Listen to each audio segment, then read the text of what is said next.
आज हम अमर उजाला संवाद सेलिब्रेट कर रहे हैं नई सोच को। सोच की अगर बात की जाए, ये सवाल मैंने श्वेता से भी पूछा था क्योंकि वो भी इस इंडस्ट्री में काफ़ी सालों से है। आपसे भी ये जानना चाहूँगी, अगर एक सोच बदलना हो हमारी इंडस्ट्री को, बॉलीवुड इंडस्ट्री को या एंटरटेनमेंट इंडस्ट्री को, क्या लगता है कहाँ ज़रूरत है ये सोच को बदलने की? देखिए, बॉलीवुड जो है हम उसको अक्सर ऐसे देख देते हैं, ये बॉलीवुड है या ये मीडिया है या ये हॉस्पिटैलिटी इंडस्ट्री है। मुझे बॉलीवुड में कुछ नहीं बदलना, क्योंकि मुझे लगता है बॉलीवुड जो है इट्स अ माइक्रोकॉस्म ऑफ सोसाइटी।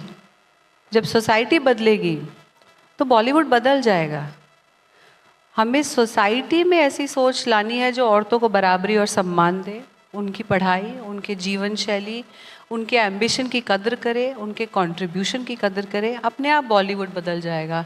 क्योंकि आप देखें, जैसे जब मैं बड़ी हो रही थी तो एडवर्टाइजिंग में एक ऐसा ऐड था, कुछ ऐसा, 8 बजे नाश्ता, 10 बजे सफाई, 12 बजे रसोई, 3 बजे कपड़े, 4 बजे बच्चे, 6 बजे क्या कमर कहे ऊ आ आउच।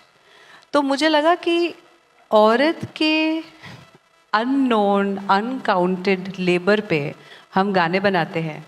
आज वही जो एडवर्टाइजिंग वाला जो ऐड है उसमें कितना बदलाव है। उनको दिखाते हैं कि वो औरत अब काम पे भी जा रही है, घर का भी काम कर रही है और उसका पति उसको बहुत सपोर्ट कर रहा है। उसकी सास भी उसको प्राइड की दिशा से नज़र से देख रही है। तो एडवर्टाइजिंग को अगर देखा जाए, वो भी मीडिया का ही हिस्सा है। It reflects very easily the changes in society. So my interest is in trying to shift the needle in society little bit. Bollywood क्या है, बॉलीवुड अपने आप बदल जाएगा। एक बात है। हाँ। अच्छा, हम औरतों से ना बहुत सारी चीज़ें ये भी कहा जाता है कि आपको बैलेंस करना होगा। आपने मदरहुड का जिक्र किया, माँ बनी है, ऐसा होता है कि अब तो आपको बैलेंस करना होगा। अच्छा, ये बैलेंस वर्ड आपको कितना चुभता है या फिर आप उसको किस तरह से, किस नज़रिए से देखते हो? देखिए, बैलेंस तो हम सबको करना पड़ता है। हम ऐसी पृथ्वी का हिस्सा है जो हमेशा गोल गोल घूरती रहती है। ग्रेविटी हमें बैलेंस में रखती है।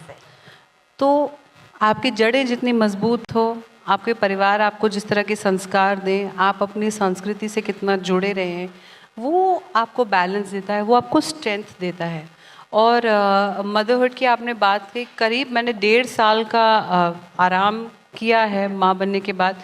मैं प्रोडक्शन के काम करती थी, लिखने पढ़ने इवेंट्स के काम करती थी, पर मैं बतौर एक्ट्रेस मैं मेंटली तैयार नहीं थी। फिजिकली तो खैर सब लोग बात करते हैं, पोस्ट बेबी बॉडी, ये रिवेंज बॉड, ये वो जो सोशल मीडिया का जार्गन हम लोगों पे थोपा जाता है।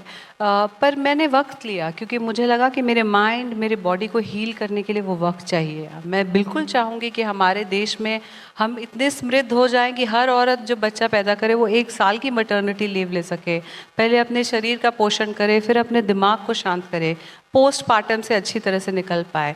मैं चाहूँगी कि मर्द भी अगर चाहें तो वो बोलें कि मैं 3 महीने अपने नवजात शिशु के साथ रहना चाहता हूँ, क्योंकि क्या है कोई इस कमरे में जो माँ की कोख से ना आया हो?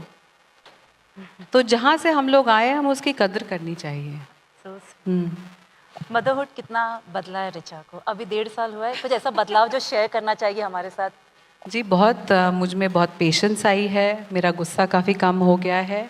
And I respect all life, चाहे वो एक चींटी हो, एक पत्ता हो, एक ऐसा इंसान हो जिसकी बात मुझे अच्छी नहीं लगती, पर फिर भी मुझे लगता है कि motherhood teaches you to respect all life. अगर आप ये वीडियो YouTube पर देख रहे हैं तो हमारे चैनल को सब्सक्राइब कर बेल आइकन दबाएं और Facebook पर देख रहे हैं तो हमारे पेज को लाइक करें।